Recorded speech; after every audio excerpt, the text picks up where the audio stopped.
Thirukkural project பண்ணோம். And இன்னொரு முக்கியமான விஷயம் சொல்லணும்னா, it's great to come back here to Valluvar Kottam again. ஏன்னா போன வருஷம் செப்டம்பர் 6 எனக்கு 20 வயசு ஆச்சு. 20 வயசு ஆகும்போது கரெக்டாக வள்ளுவர் கோட்டமும் ஓப்பன் ஆகுது. இங்கே தான் ஃபர்ஸ்ட் லான்ச் பண்ணோம். அதுக்கு சுகி சிஎம் ஆயா வந்து அதை லான்ச் பண்ணி கொடுத்தாரு ரொம்ப அழகாக. So it's great to reunite. ஒரு பெரிய ஒரு ஆறதுக்கு காரணம் வந்து ஒரு ஈகோ. ஸோ அந்த ஈகோ, ஸோ அந்த மாதிரி வீட்லேயோ இல்லை வேற எங்கேயாவது இடத்துலையோ ஒரு பிரச்சனை ஒன்று வரும்போது நாங்கள் அடிக்கடி வீட்டில் ஒரு குறள் சொல்லுவோம். குணமென்றும் குன்றேறி நின்றார் வெகுளி கணமேயும் காத்தல் அரிது. அதுக்கு மீனிங் என்னன்னா, நல்லவருக்கு கோபம் வந்தால் அடுத்த நொடியே பறந்து போகும். ஸோ அங்கே ஓகே நம்ம நல்லவங்க, நம்மளுக்கு கோபம் வரக்கூடாது. ஸோ இது ஒரு குறள் மட்டும் இல்லை, இது நிறைய. இப்போ நம்ம தேவையில்லாமல் வேற யாராவது இது கரெக்டாக இருப்பாங்க, நம்ம அவங்க என்ன சொல்கிறது, இப்போ நான் சொன்ன குறள் மாதிரி தான். அறிந்தாற்றி செய்கிற பார்க்கலால் வேண்டியவன் என்று பார்க்காதே அவன் செய்யும் வேலையை பார்த்து நீ தேர்வு செய். ஸோ இந்த வேலைக்கு யார் கரெக்டாக இருப்பாங்களோ, இப்போது நீங்கள் இந்த 3 லெஜண்ட்ஸை இந்த ஈவெண்ட் கூப்பிட்டா மாதிரி. ஸோ இந்த மாதிரி நிறைய குறள்ஸ் லைஃப்பில் எங்களால் கனெக்ட் பண்ணிக்க முடியுது. அண்ட் கற்க கசடரன்லேருந்து அகர முதல் எழுத்தெல்லாம் எனக்கு ரொம்ப பிடிச்ச ஒரு குறள்னா, நில்லாதவற்றை நிலையென என்றுணரும் புல்லறிவாண்மை கடை. அதுக்கு மீனிங் வந்து, உலகிலே பெரிய அறியாமை என்பது நிலையில்லா பொருளை நிலையென நினைப்பது. ஸோ இந்த மாதிரி, so every point of our life we can able to connect with this Thirukkural. And இது பசங்க மியூசிக்கோட இன்ட்ரெஸ்டிங்காக கேட்டாங்கன்னா அவங்களுக்கும் எல்லா பாயிண்ட் ஆஃப் லைஃப்ல, ஏன்னா இதில் மீனிங் இருக்குது.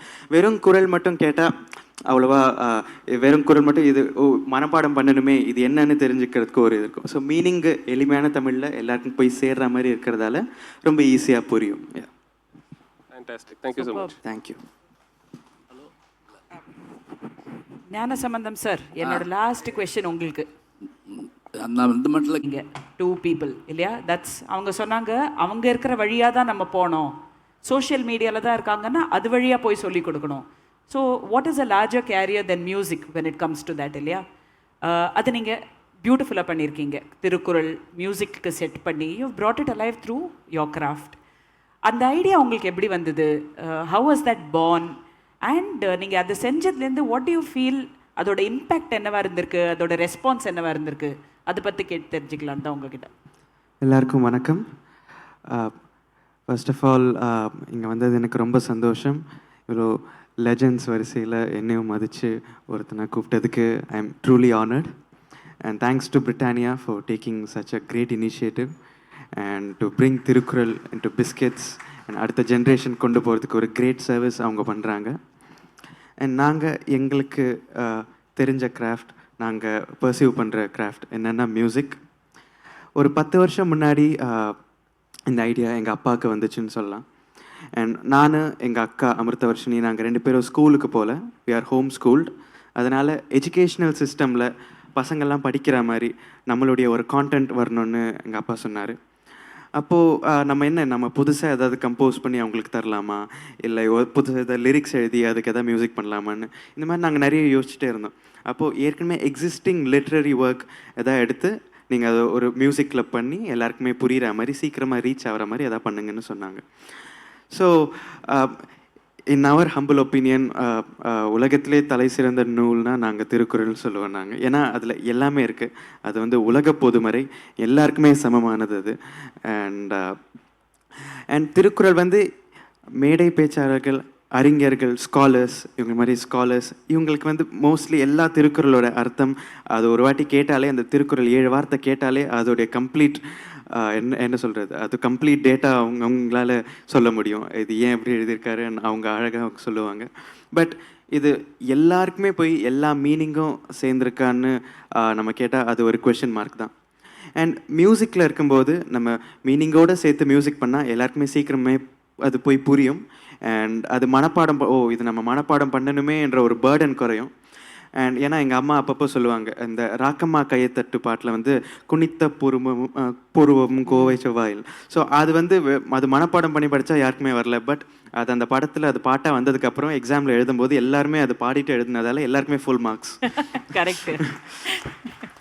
ஸோ இந்த மாதிரி நம்ம திருக்குறள் பண்ணலான்னு சொன்னாங்க. 10 வருஷம் முன்னாடி எங்கள் அக்கா வந்து ஒரு 400 திருக்குறளுக்கு மெலடி கம்போஸ் பண்ணான். பட் 10 வருஷம் முன்னாடி அவளுக்கு 13 வயசு, எனக்கு 9 வயசு. சான்ஸே இல்லை இதெல்லாம். பட் அப்போ நாங்கள் ப்ராஜெக்டை நிப்பாட்டிட்டோம். ஏன்னா அறத்துப்பால், பொருட்பால், இன்பத்துப்பால். இன்பத்துப்பால்னு வரும்போது age justification problems and controversies வரும். ஒரு 9 வயசு பையன் 13 வயசு பொண்ணு எப்படி இது கரெக்டாக ஒரு உள்வாங்கிக்கிட்டு ஒரு மெச்சூர் அவுட்புட் கொடுத்துட முடியும்னு டாக்ஸ் வரும்னு சொல்லிட்டு நாங்கள் அப்போ நிப்பாட்டிட்டோம். ஸோ அப்பா சொன்னாங்க, நீங்கள் நிறைய கற்றுக்கோங்க. ஏன்னா திருக்குறள்ன்ற ஒரு பெரிய ஸ்கேலான இவ்வளோ பெரிய கிராண்டியரான ஒரு நூலை, ஒரு லிட்ரரி ஒர்க்கை வந்து நம்ம ஒரே ஜேர்னரில் போய் நம்ம அதை கன்சிடர் பண்ண முடியாது. ஸோ நீங்கள் நிறைய ஜேர்னர்ஸ் படிங்க. இப்போ வள்ளுவர் எப்படி எல்லாத்த பற்றியும் சொல்லியிருக்காரோ அந்த மாதிரி நீங்கள் ஒரு யூனிவர்சலாக இந்த ப்ராஜெக்ட் ஆக்குங்க. ஸோ இந்த ப்ராஜெக்டில் நாங்கள் 200+ மியூசிக்கல் ஜேர்னர்ஸில் இந்த திருக்குறள் போட்டு நாங்கள் எக்ஸ்ப்ளோர் பண்ணியிருக்கோம். அண்ட் 2023 எனக்கு 18 வயசாச்சு. அண்ட் அப்போ அக்காவுக்கு வந்து 22 வயசு. ஸோ அப்போ வந்து எங்களுக்கு வெளியிலேருந்து வீட்டுக்கு வந்து எஜுகேஷ்னல் ரீதியாக சொல்லிக் கொடுத்த ஒரே ஒரு டீச்சர்னா அவர் பேர் மிஸ்டர் சக்தி வாசன். ஸோ அவர் வீட்டுக்கு என்ன சொல்லிக் கொடுக்க வந்தார்னா திருக்குறள் சொல்லிக் கொடுக்க வந்தார். ஸோ எங்கள் அப்பா சொன்னாங்க, சார் ஒரு வீக்லி ஒரு 3 to 4 டைம்ஸ் நீங்கள் வாங்க வீட்டுக்கு, பசங்களுக்கு திருக்குறள் சொல்லித்தாங்க. அண்ட் அதுக்கு ரிலேட்டடாக ஏதாவது ஒரு ஹிஸ்ட்ரி இல்லை மோட்டிவேஷ்னல் சப்ஜெக்ட்ஸ் இருந்தால் நீங்கள் அதுக்கு ரிலேட் பண்ணி சொல்லித்தாங்க. ஒரு 5-6 கிளாஸ் போயிருக்கோம். அதுக்கப்புறமா அப்பா சொன்னாங்க, சார் இருங்க, நாங்கள் இது முன்னாடி பண்ணியிருக்கோம் இந்த ப்ராஜெக்ட், இப்போ நாங்கள் மறுபடியும் ஆரம்பிக்க போகிறோம். ஸோ நீங்கள் என்ன பண்ணுறீங்கன்னா எல்லா 1330 திருக்குறளுக்கும் உரை நீங்கள் எழுதிருங்க. பட் ஒரு 2-3 ரிக்வஸ்ட் தான் வச்சாங்க. அப்போ என்னென்னா, அண்டர் ஒன் ரூஃப் எல்லா ஏஜ் குரூப்பும் உட்காந்து கம்ஃபர்டபுளாக கேட்குற மாதிரி. ஏன்னா இப்போ சில பேர் இன்பத்துப்பால்னோ நம்ம அதெல்லாம் கேட்கக்கூடாது, பசங்களுக்கு அதெல்லாம் போடக்கூடாது. But he has explain such beautiful things in Inbathuppal. And அது எல்லாமே நாகரிகமான வார்த்தைகளை போட்டு எல்லாருக்குமே புரிகிற மாதிரி அழகாக நீங்கள் குறள் வந்து 7 வார்த்தைன்னா பொருள் வந்து மேக்ஸிமம் 14 வேர்ட்ஸ்க்குள்ளேயே இருக்கிற மாதிரி நீங்கள் எழுதுங்கன்னு அப்பா சொன்னாங்க. அண்ட் இது ஒரு 6 months 7 months நீங்கள் டைம் எடுத்துக்கலான்னு சொன்னாங்க. பட் அவர் 2 மாதத்தில் எல்லா 1330 திருக்குறளுக்கும் ஒரே எழுதி முடிச்சிட்டாரு. இப்போ ஃபார் எக்ஸாம்பிள் நம்மளுக்கு சில குறள் நம்ம கேட்ட உடனே புரியும். இப்போ மேம் சொன்ன மாதிரி கற்க கசடர கற்பவை கற்ற பெண் இருக்க அதற்கு தக மாதிரி, இப்போ குழல் இனிது யாழ் இனிது, இந்த மாதிரி சில குறள்லாம் கேட்ட உடனே அது புரியும். பட் இப்போ ஃபார் எக்ஸாம்பிள் ஒரு லேமேன் டேர்ம்ஸ்க்கு, ஏன்னா இந்த ப்ராஜெக்ட் பண்ணுறதுக்கு முன்னாடி எங்களுக்கும் திருக்குறள்னா ஒரு ஐடியாவும் இல்லை. This was a learning process for all of us. So இப்போ ஃபார் எக்ஸாம்பிள் சொல்ல போனால், அறிந்தாற்றி செய்கிர் பார்க்கு அல்லால் வினைதான் சிறந்தார் என்று ஏவர் பாற்றென்றுன்னு சொன்னால் அவ்வளோவா யாருக்கும் புரிய போகிறதில்ல. பட் அதுக்கு இந்த ப்ராஜெக்டில் அவர் எழுதின மீனிங், நம்ம பண்ண மீனிங் என்னென்னா, வேண்டியவன் என்று பார்க்காதே அவன் செய்யும் வேலையை பார்த்து நீ தேர்வு செய். அவ்வளோதான், சிம்பிள், எல்லாருக்குமே புரிஞ்சிடும். ஸோ இந்த மாதிரி 1330 திருக்குறளுக்கும் அந்த 7 வார்த்தையில் இருக்கிற திருக்குறளுக்கும் less than 14 வேர்ட்ஸில் மீனிங் எழுதியிருக்கோம். அண்ட் இப்போது இது மியூசிக்கோடு பண்ணதால், வெவ்வேறு ஜேர்னல்ஸில் இருக்கிறதால எனக்கும் அக்காவுக்கும் 1330 திருக்குறளும் எங்களுக்கு மனப்பாடம் மீனிங்கோட. ஸோ அண்ட் இதுக்குள்ள இன்னொரு முக்கியமான விஷயம் சொல்ல போனால், நாங்கள் 3 பேர், அதாவது நான், எங்கள் அக்கா, அப்பா மட்டுமே வீட்டில் பாடினா அது சரியாக வராது, ரொம்ப மொனோட்டோனஸாக இருக்கும்னு சொல்லிட்டு இதில் எல்லாருடைய பங்கும் இருக்கணும்னு சொல்லிட்டு இந்த ப்ராஜெக்டில் 1000க்கும் மேற்பட்ட சிங்கர்ஸ் பாடியிருக்காங்க from more than 25 countries. And இப்போ தான் ஒரு மாதம் முன்னாடி நாங்கள் 10 countryயில் இந்த ப்ராஜெக்ட் 10 வால்யூம்ஸாக நாங்கள் லான்ச் பண்ணோம். ஸோ அதுலேருந்து வந்த ரிசப்ஷன் அண்ட் அது பீப்புள்ஸ் லவ். அண்ட் எங்கள் அப்பா அப்பப்போ சொல்லுவாங்க, நம்ம கமர்ஷியல் வேர்ல்டுக்குள்ளே ஸ்டெப் பண்ணுறதுக்கு முன்னாடி இந்த அன்பு சம்பாதிக்கிற ப்ராஜெக்ட் ஏதாவது ஒன்று பண்ணணும், எல்லாருக்குமே இவங்க நம்ம வீட்டு பசங்க, இந்த ப்ராஜெக்ட் எல்லா தமிழர்களோட வீட்லேயும் இது ஒழிக்கணும், இன்னும் ஒரு நல்ல என்ன சொல்ல, ஒரு ப்ரெஷியஸான ஒரு குட் இன்டென்ஷனோட பண்ணப்பட்ட ப்ராஜெக்ட் இது, எல்லாருக்கும் போய் பசங்களுக்கு போய் சேரணும்னு. அண்ட் இந்த ப்ராஜெக்டில் நிறைய சின்ன பசங்க பாடியிருக்காங்க. 3 வயசு குழந்தையிலேருந்து 94-year-old பர்சன் வரைக்கும் பாடியிருக்காங்க. அண்ட் எல்லா மியூசிக் கம்போசர்ஸ், நம்ம தேவா சார்லேருந்து Vidyasagar sir, Anirudh, GV Prakash and D Imman sir, S A. Rajkumar sir. And நிறைய சிங்கர்ஸ்ன்னு பார்த்தீங்கன்னா நார்த்துலேருந்து சோனு நிகம் பாடியிருக்காரு, அண்ட் சங்கர் மகாதேவன் சார் பாடியிருக்காரு. ஸோ இந்த மாதிரி நிறைய பேர் பாடியிருக்காங்க. ஸோ நாங்கள் வீட்டில் அடிக்கடி பேசிகிட்டே இருப்போம், நாங்களுக்கு வேர்ல்டு பீஸ் வேணும், வேர்ல்டு பீஸ் வரா மாதிரி ஏதாவது ஒரு மியூசிக் ப்ராஜெக்ட் பண்ணோம். ஸோ இந்த ப்ராஜெக்டில் 1000 பேர், இதில் ஃபர்ஸ்ட் டைம் சிங்கர்ஸும் இருக்காங்க. அண்ட் எஸ்பெஷலி சில லேடிஸ் எல்லாம் மேரிட் ஆகிட்டு அவங்க வீட்டில் பாட விடாமல் பண்ணது. பட் அவங்க இந்த திருக்குறள் ப்ராஜெக்டால் அவங்க வீட்டில் ரிக்வெஸ்ட் பண்ணி இந்த ப்ராஜெக்டில் வந்து பாடிட்டு ரெக்கார்டிங் முடித்ததும் அழுதுட்டு போனவங்களும் இருக்காங்க. ஸோ அவங்களுடைய பிளெஸ்ஸிங்ஸ் இந்த ப்ராஜெக்டில் எங்களுக்கு கிடச்சிதுன்னு சொல்லலாம். ஸோ இது ஒரு நல்ல இன்டென்ஷனோட ஒரு வேர்ல்டு பீஸ்க்கு ஒரு ஃபர்ஸ்ட் ஸ்டெப்புன்னு சொல்லலாம். 1000 பேரை இந்த ப்ராஜெக்ட் இணைக்குது. அந்த மாதிரி என்னோட நெக்ஸ்ட் ப்ராஜெக்ட் வந்து இந்த சிம்ஃபனி. அது வந்து ஒரு 92 பீஸ் ஆர்கெஸ்ட்ரா வச்சு ரெக்கார்ட் பண்ணுறேன். அதுவும் எல்லாமே ஒரு இணைக்கிற ப்ராஜெக்ட் மாதிரி அது. ஸோ சின்ன ஸ்கேலில் எதுவுமே பண்ண மாட்டீங்கன்னு நினைக்கிறேன். ஸோ 2000 வருஷம் முன்னாடி அவர் எழுதினார். So what we did is kind of like revival process. அடுத்த ஜென்ரேஷனுக்கு எடுத்துகிட்டு போகிறது எப்படின்னா, இப்போ இருக்கிற பிக்கெஸ்ட் யூனிவர்சல் லாங்குவேஜ் என்னன்னா அது மியூசிக். ஸோ மியூசிக்கில் கொண்டு போனால் எல்லாருக்கும் போய் ஈஸியாக சேரும். அண்ட் இது எங்களுடைய மெயின் இன்டென்ஷன் வந்து எஜுகேஷனல் சிஸ்டம்குள்ளே இது கொண்டு வரணும். ஏன்னா பசங்க வந்து ஒரு நாளைக்கு ஒரு 2-3 குரல் அண்ட் அவங்களுக்கு என்ன ஜானர் பிடிச்சிருக்கோ அது கேட்கலாம். இப்போ சில பேருக்கு சில குரல் வந்து எனக்கு இதில் உடன்பாடு இல்லை, எனக்கு இந்த குரல் நான் இந்த குரல் எடுத்துக்கிறேன். ஏன்னா that was the concept of Valluvar. நான் எல்லாமே எழுதி வைக்கிறேன், உங்களுக்கு எந்த குரல் வேணுமோ நீங்கள் சூஸ் பண்ணிக்கோங்க. ஏன்னா விதியை மட்டும் நம்புறவங்களுக்கு ஒரு அதிகாரம் மாதிரி அவர் ஒன்று எழுதி வச்சிருக்கார். அண்ட் விதியை மட்டும் இல்லை, உங்கள் ஹார்ட் ஒர்க்கால் அதையும் அதை வென்றுட்டு வரலான்றக்கும் ஒரு குரல் எழுதி வச்சிருக்காரு. So we can choose.